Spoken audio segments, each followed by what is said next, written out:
Hey guys, this is Jimmy from Priming is Best. I thought I'd do a little story time, I guess you could call it, maybe. I don't know. But I had a topic I thought y'all might can relate to. I'm sure you can if you're a human and you're still alive, which I am, and you are if you're watching this. But I was going to talk to you today for just a few minutes about regrets. Sometimes at night when I'm in the bed and I wake up for some reason, maybe I've laid too long on one side or something, my shoulder hurts, or, whatever. Sometimes I have a hard time going back to sleep. What generally happens? I start thinking about regrets in my life, things I wish I had done different, said different. I'm walking around, by the way, because mosquitoes are after me. I live here in East Tennessee, and as soon as I come out on the porch, they start following me around. But regrets, I have tons of them. I'm sure you do too. Maybe in the comments you can tell me one or two of your biggest regrets. If you could back up in time, that's the thing. I lay in the bed and I think, if I could just go back in time, things I would do different. But my biggest enemy, and the Lord says this too in the Bible, is your tongue. Your tongue is your worst enemy. You say things that hurt other people sometimes unintentionally, and like in my case, like I lay in the bed and I think, why did I say that? Or why didn't I say that? Whatever the case may be. I wish I'd... now y'all's going to think it's kind of weird, probably. Maybe it is. Maybe I better move around some more too. When I was growing up, of course, like I said, I live here in East Tennessee, and when I was growing up, I had a neighbor, a friend of mine. He was a year younger than me, and every evening, for the longest time, maybe for about a year and a half, 2 years, something like that, I guess. I don't know, maybe around 6 or 7 o'clock in the evenings, there was a Hardee's. A little restaurant, Hardee's, kind of like a McDonald's, but if you're not familiar with it, but it's called Hardee's. And we would have to go through a field, walk through a field, just a little, what I call pig trail, enough to ride your bicycle through, but we would walk. And he was a year behind me, as I said, and we would just walk and talk. And we'd go to Hardee's. I'd ask my dad or my mom, could I have some money to go to Hardee's with my friend? And it didn't matter if it's summertime or wintertime. We'd walk to Hardee's. It'd take us, I don't know, 10, 15 minutes, I guess, to walk there, give or take. And it didn't matter what time of year. Like I said, we'd go get a hot chocolate. I don't know why, but he'd get a hot chocolate and I'd get a hot chocolate. Sometimes we'd get a French fry and we'd share a French fry. And we sit in one of the little booths and drink our hot chocolate and eat a French fry together. Then we'd walk back home. Like I said, we were next door neighbors. And, I wish, I miss him. He's been dead for many years. And we just kind of, how when you grow up, you just kind of, your friends, your childhood friends, and even your friends in high school, they just kind of, when you get out of high school, your friends, everybody, including myself, goes in different directions. And that's the same thing that happened to us. He got on drugs and he overdosed and died. This has been years and years ago, probably, I don't know, maybe 30 years ago, maybe a little longer, I don't know. But he was such a good guy and a good friend. And like I said, you know, I wish I would have. I mean, back then, when we were young, I didn't know. He didn't know the direction he was going in life, and I didn't either. All we talked about was school and girls. You know, typical young boy stuff. You know, and I wish, I wish now, I wish now I'd have been closer to him. You know, maybe I could have prevented it. But in my case, I got married. You know, went to Cleveland State.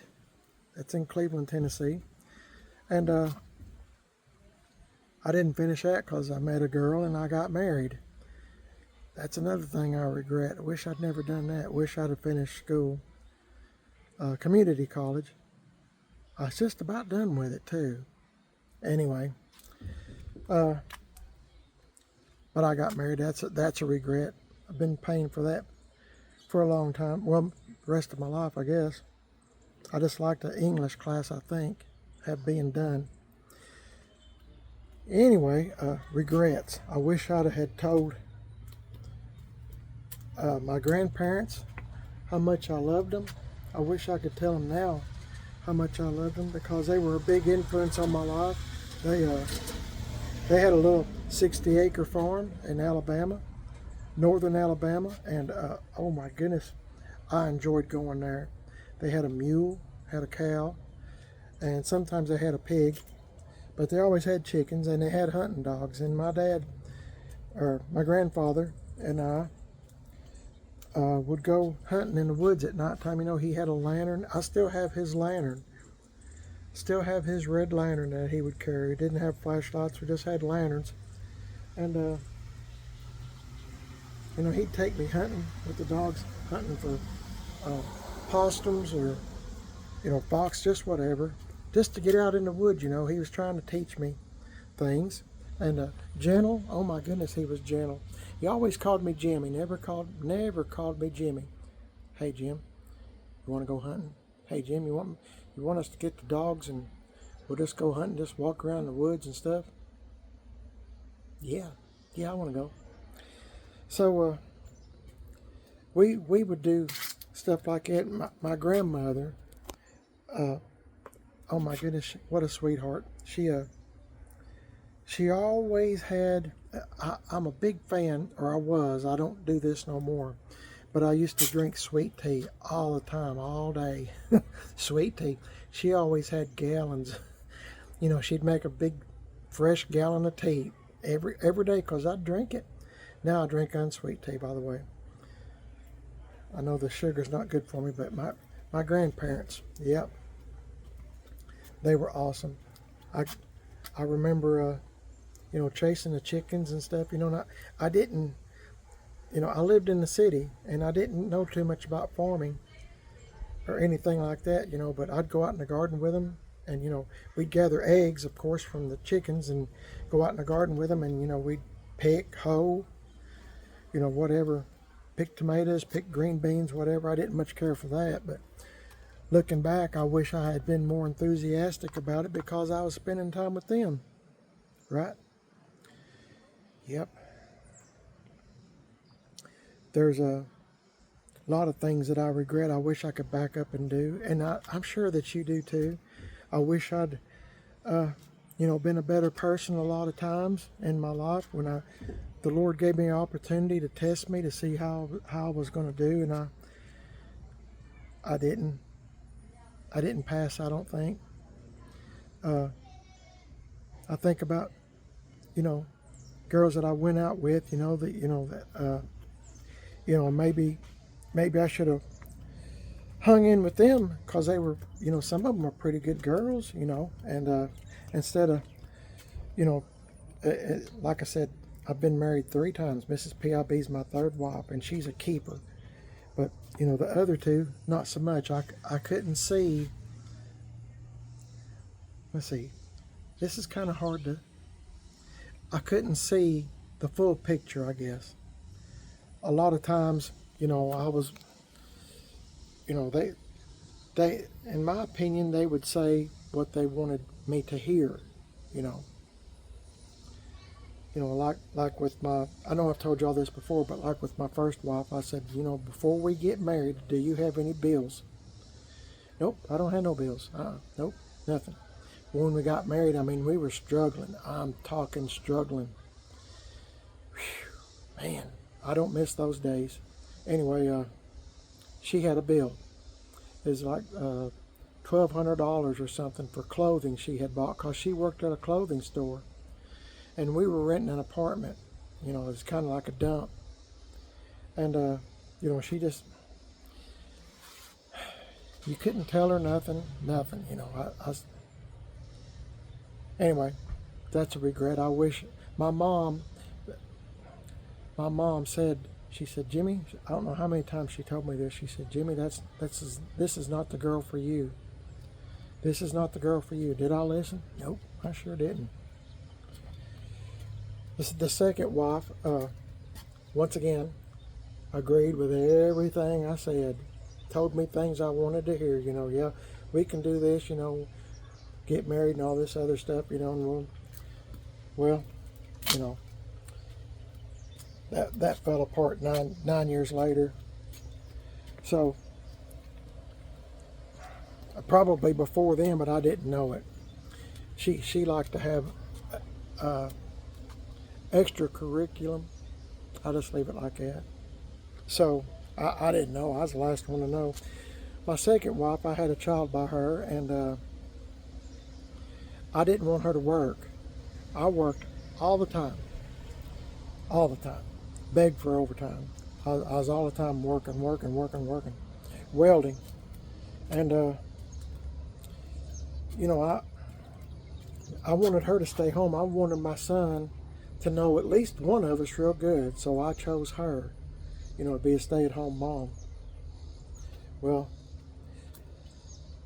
that wound up being a disaster, and I wound up raising my son myself.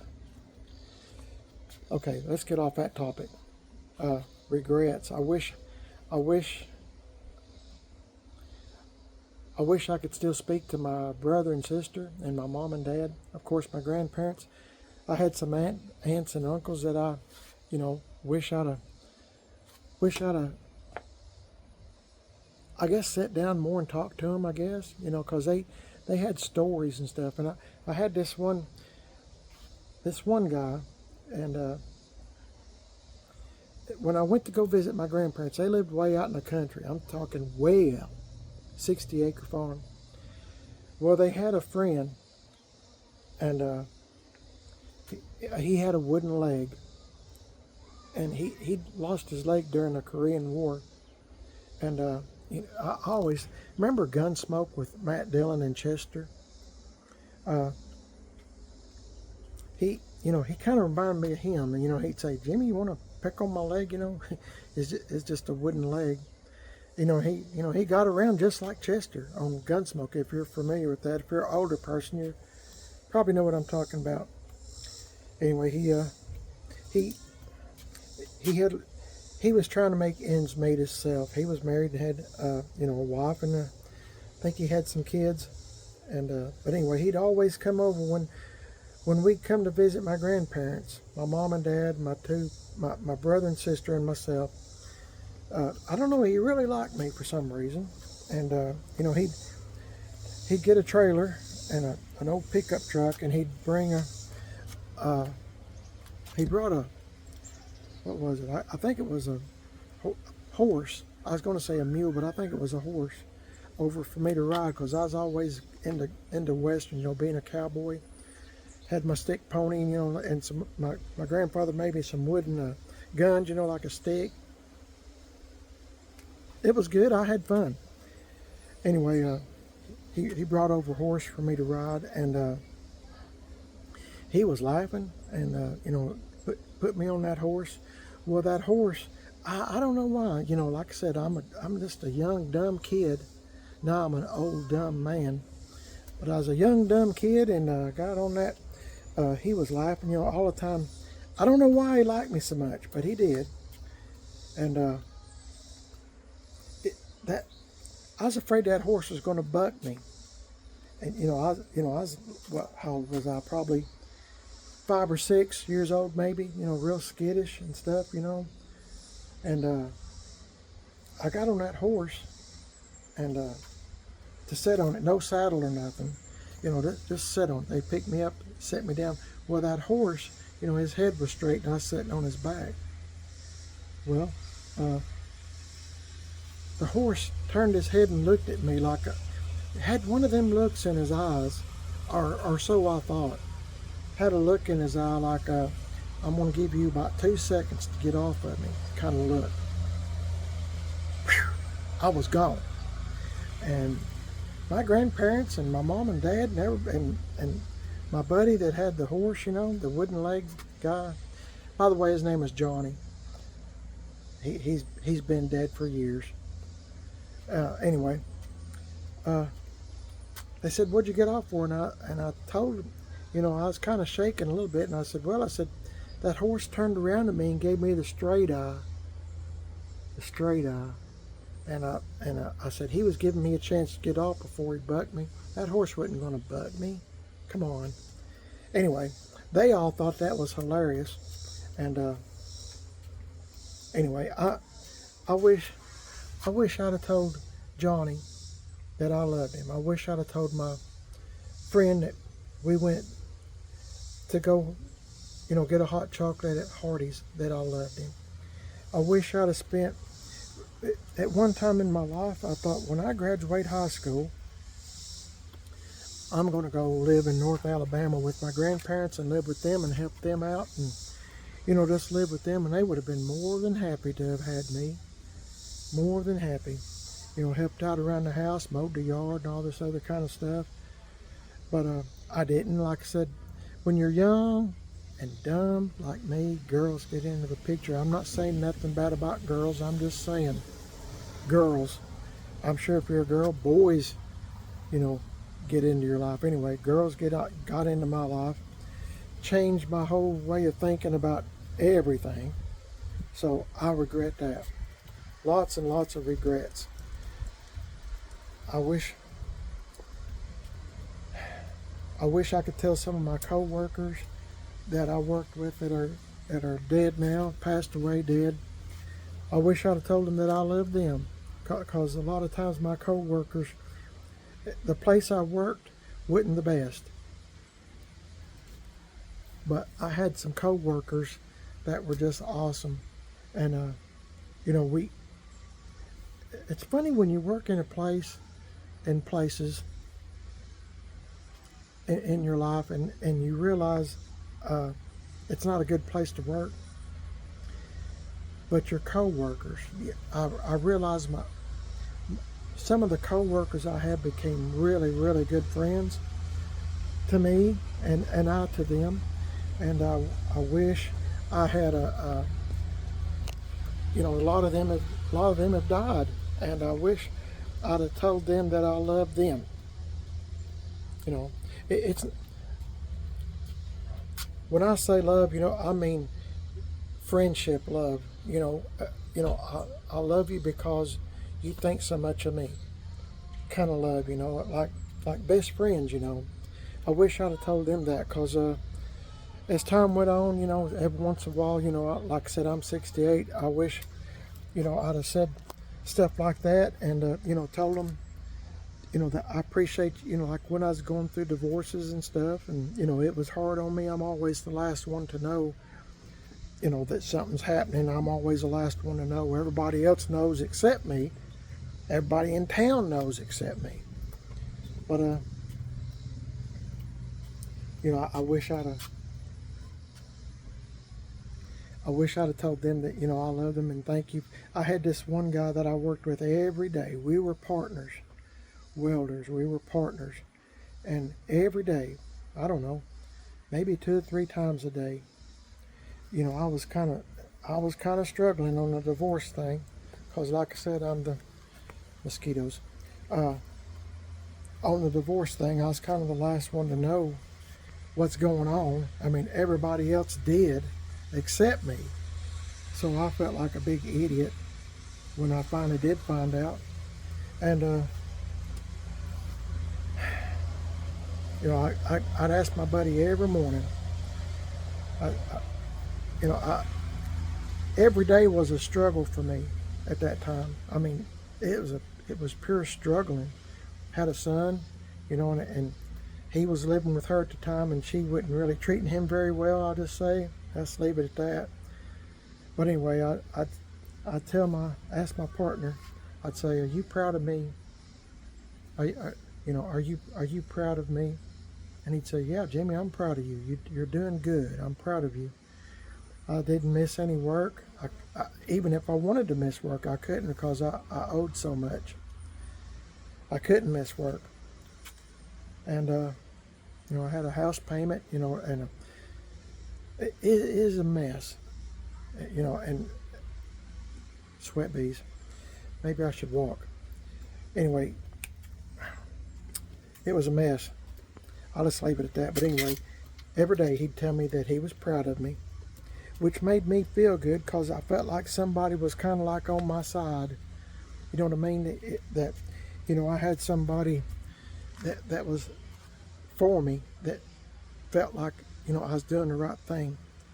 Did I want to lay out and sit around and all that kind of stuff there? Yeah, I did, but I couldn't. I didn't miss any work because not even if I was sick, I went into work because I'm telling you, it was hand to mouth, meaning every paycheck counted, every dollar counted, hand to mouth. So, there's a lot of folks like that in my life. I think about stuff like that. And anyway, this video is probably long enough, and it's probably really dumb to y'all.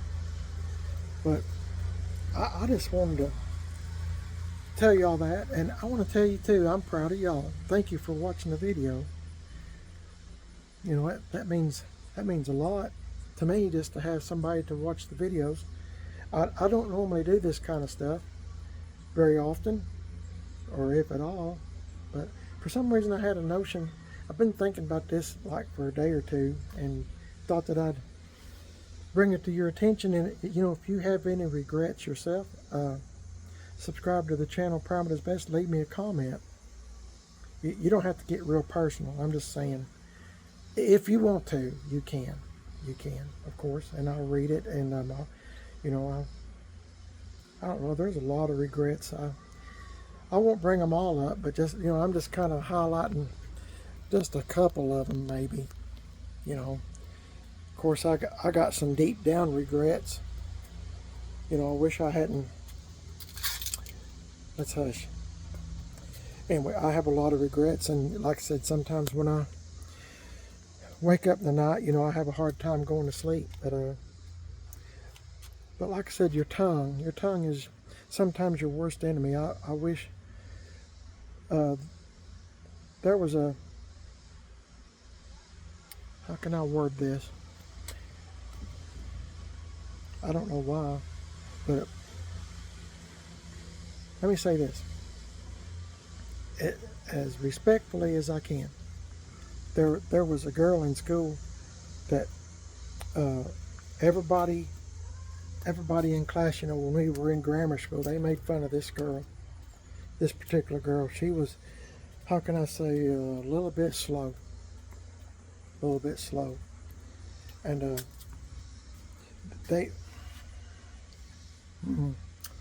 trying to word this right. They would,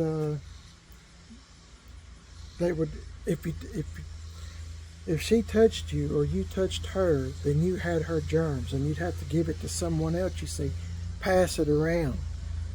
You got her germs. I never did play along with that. I felt sorry for her, and I'd see her out in public, with her mom and dad, and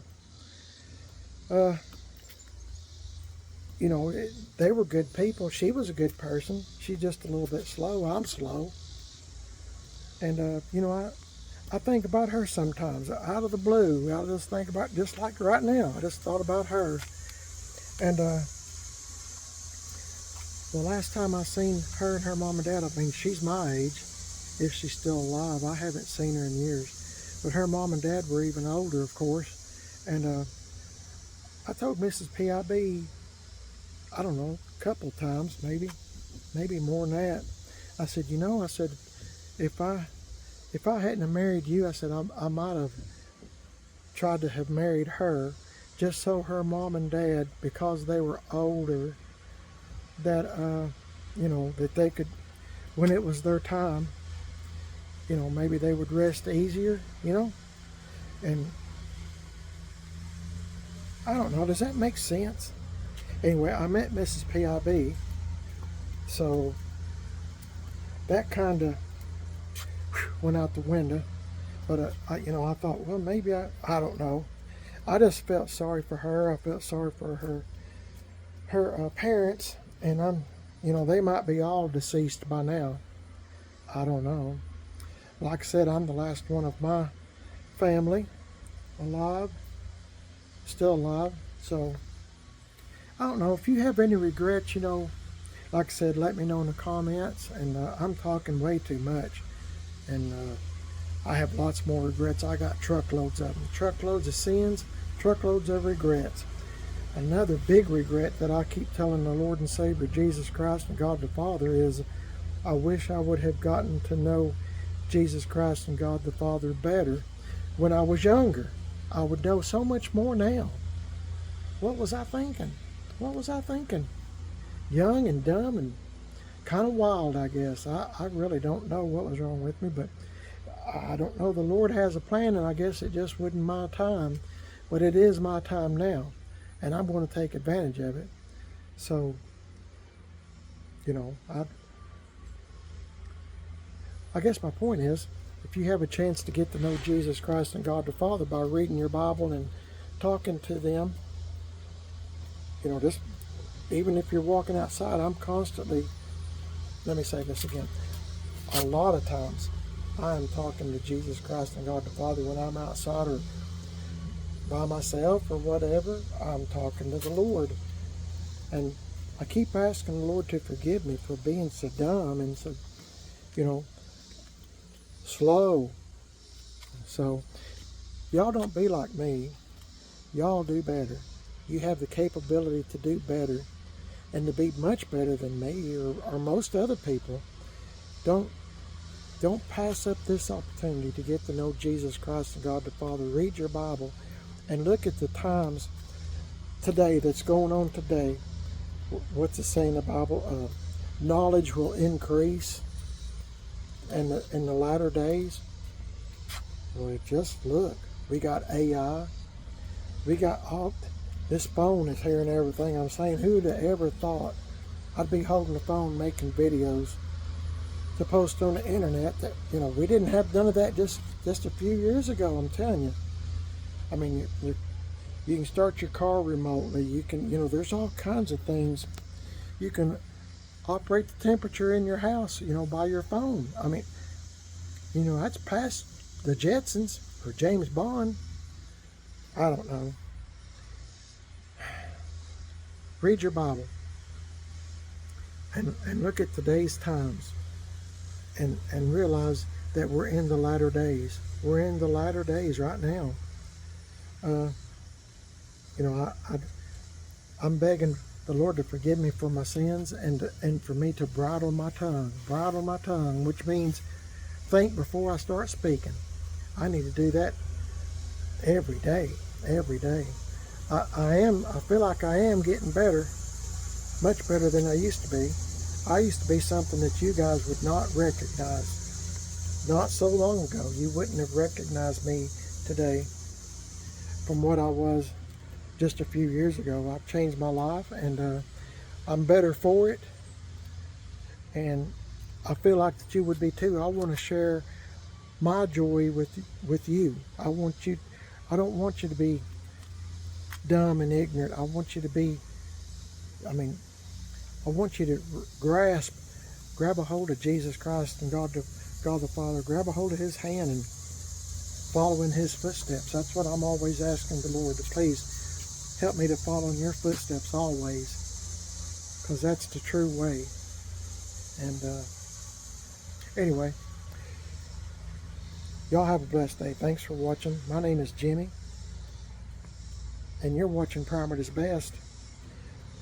I'm also on Facebook, Primer is Best, and Instagram, Primer is Best. I got a second YouTube channel. called Man on a Budget that you might enjoy watching. I don't know, maybe. And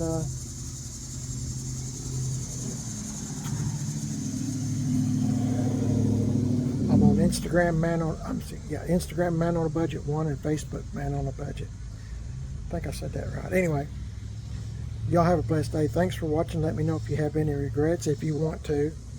And if you would, if you'd like and subscribe to the channel, Prime It As Best, I'd be most appreciative. My wife would be too. And thank you for listening. I feel better just saying this to y'all. Y'all's my friends, or I feel like that you are. A lot of y'all are, you know, I love y'all too. How's that? I love y'all too. Y'all have a blessed day. You won't miss nothing if you like and subscribe. And like I said, that big old thumbs up sure would help. God bless you. I'll catch you in the next one. You won't miss nothing if you like and subscribe. Thanks, guys. God bless you. Catch you in the next one. See y'all later.